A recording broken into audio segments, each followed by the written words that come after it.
मित्रमैत्रिणींनो, जीवनातला प्रत्येक दिवस एक प्रवास घेऊन येतो. कधी मार्ग सरळ असतो, कधी वळणदार, कधी बरोबर सोबती असतात, तर कधी आपणच स्वतःच एकमेव आधार असतो. प्रवास म्हणजे फक्त ठिकाण बदलणं नाही, तो असतो अनुभवांचा, भावनांचा, आठवणींचा. पहिल्यांदा शाळेत जाणारा मुलगा, नोकरीसाठी पहिल्यांदा घर सोडणारी मुलगी, आई वडिलांपासून दूर नवीन शहरात सुरू झालेला संघर्ष, आणि एक दिवस अचानक मागे वळून पाहताना आपल्यालाच जाणवतं, अरे आपण किती दूर आलो आहोत. रस्ते बदलले, माणसं बदलली, पण प्रवास आपल्याला घडवत राहिला.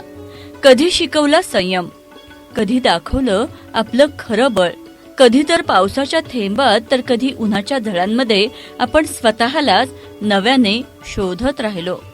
पण मित्रमैत्रिणींनो, ह्या प्रवासामध्ये पुन्हा तिथूनच प्रवास करणं असं कधीच नसतं. कारण प्रत्येक पाऊल पुढं जात असतं. आजचा थांबा उद्याची दिशा ठरवत असतो, आणि उद्याची दिशा पुढचं स्वप्न उभारत असतो. म्हणूनच मित्रमैत्रिणींनो, रस्ता खडतर असला, पाय दुखत असले तरी थांबू नका. कारण कुठंतरी एका वळणावर आपली प्रकाशमय सकाळ उभी असते. प्रवास सुरूच ठेवा, कारण प्रवासातच आपलं खरं मी लपलेलं असतं. मित्रमैत्रिणींनो, प्रवासाचा अर्थ फक्त गाठलेल्या ठिकाणात नसतो, तो दडलेला असतो वाटेत भेटलेल्या माणसात, जपलेल्या क्षणात आणि शिकलेल्या धड्यामध्ये सुद्धा. रस्ते संपत नाहीत, थांबे बदलत राहतात, आणि आपणही बदलत्या मार्गात स्वतःला पुन्हा नव्याने घडवत राहतो.